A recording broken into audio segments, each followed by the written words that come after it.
নমস্কাৰ Assam judicial service এক্সামিনেশ্যনৰ বাবে প্ৰস্তুতি চলাই থকা সকলো প্ৰাৰ্থীলৈ শুভেচ্ছা জনাই মই আজি ভিডিঅ'টো আগবঢ়াবলৈ লৈছোঁ।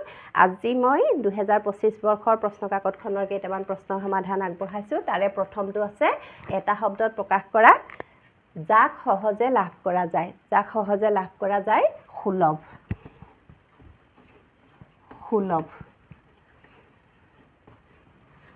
পিছৰটো আছে যি সংকল্প কৰিছে। যি সংকল্প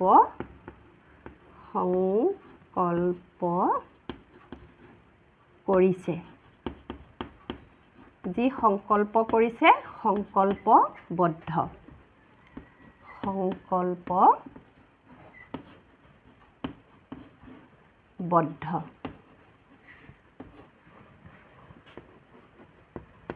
পিছৰটো আছে যি শিৱক পূজা কৰে।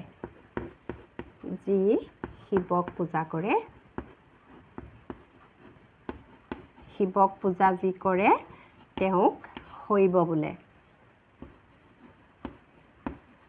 পূজা কৰে শৈৱ। তাৰপিছত আছে মেলত পাৰ্গত। মেলত পাৰ্গত। মেলত পাৰ্গত মেলেকি।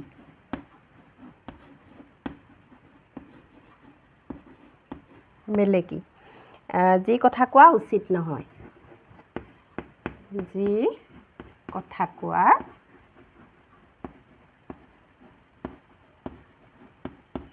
উচিত নহয়। যি কথা কোৱা উচিত নহয় অকথ্য। অকথ্য। এইকেইটা আছিলে এটা শব্দত প্ৰকাশ কৰা। তাৰপিছত আছে বিপৰীতাৰ্থক শব্দ লিখিবলৈ। বিপৰীতাৰ্থক। বিপৰীতাৰ্থক শব্দ।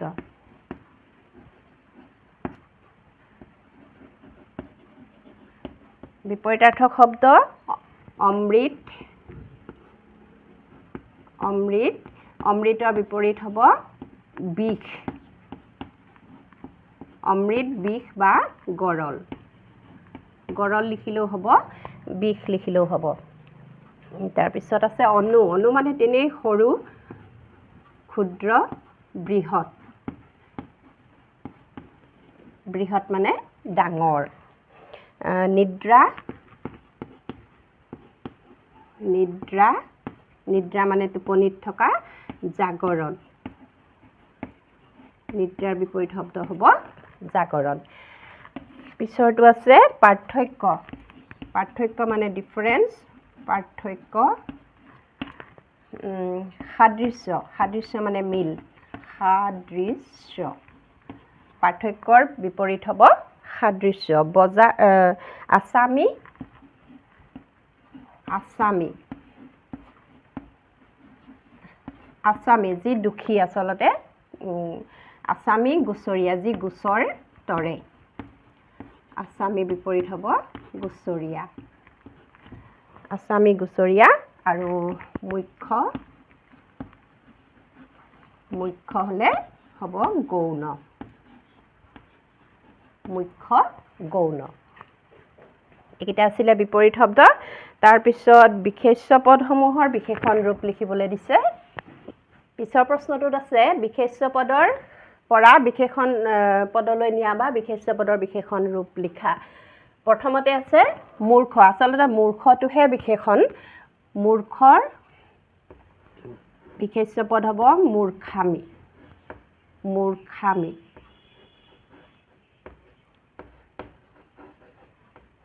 গুণ। গুণৱান। গুণৰ বিশেষ্য হ'ব বিশেষণ হ'ব গুণৱান।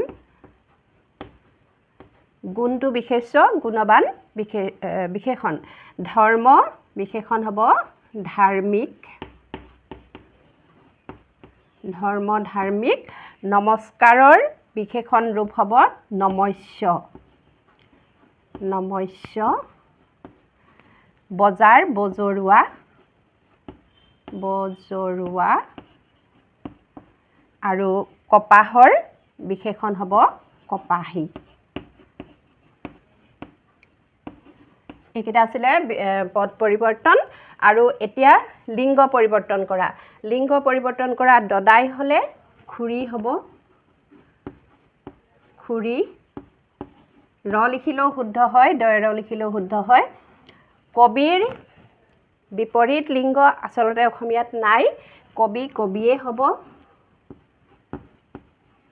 মহিলা কবি লিখিব পাৰি, হ'লেও কবি লিখিলেও হৈ যাব।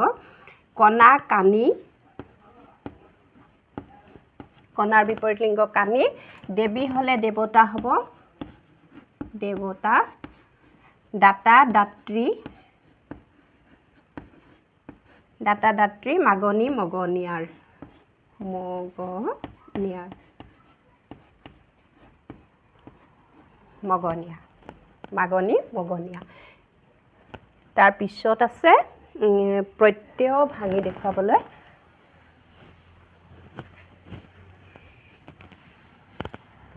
প্ৰত্যয় ভাঙি দেখুৱাবলৈ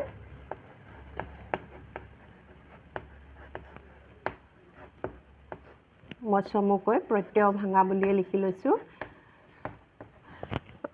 ৰখাল আছে, ৰখাল। খাৰুৱা, খাৰুৱা। হালধীয়া, হালধীয়া। আৰু আছে পংকিল, পংকিল। লাজুক, লাজুক। হালোৱা। এইকেইটা আছে। এইকেইটাৰ আমি এতিয়া প্ৰত্যয় ভাঙি চাম। ৰখালৰ মূল শব্দটো হ'ল ৰস, ৰস যোগ আল, ৰস যোগ আল, ৰখাল। খাৰুৱাৰ মূল হ'ল সাৰ, সাৰ যোগ, ইয়াত ৰ যোগ হস্ৰও আছে, গতিকে এইফালেও হ'ব হস্ৰও ৱা, সাৰ যোগ ৱা। হালধীয়াৰ মূল হ'ব হালধি, হালধি যোগ আ, হালধি যোগ আ, হালধীয়া। পংকিল মূলটো হ'ব পংক, পংক যোগ, ইয়াত হস্ৰইকাৰ আছে কাৰণে এফালে হস্ৰই হ'ব, পংক যোগ ইল। লাজ, লাজ যোগ উক, লাজুক। আৰু হালোৱাৰ শাল মূল হ'ব শাল যোগ, ইয়াত উকাৰ আছে, গতিকে ৱা, উ হ'ব। শাল যোগ ৱা, হালোৱা। এইকেইটা আছিলে প্ৰত্যয় ভাঙি দেখুৱাবলৈ। আজিৰ ভিডিঅ'টোত মই ইমানখিনিয়ে দেখুৱালোঁ। মই চেষ্টা কৰিম আগৰ প্ৰশ্ন কাকতসমূহৰ সমাধান আগবঢ়াই থাকিবলৈ।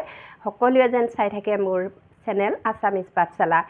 আজিলৈ সামৰিছোঁ। ধন্যবাদ।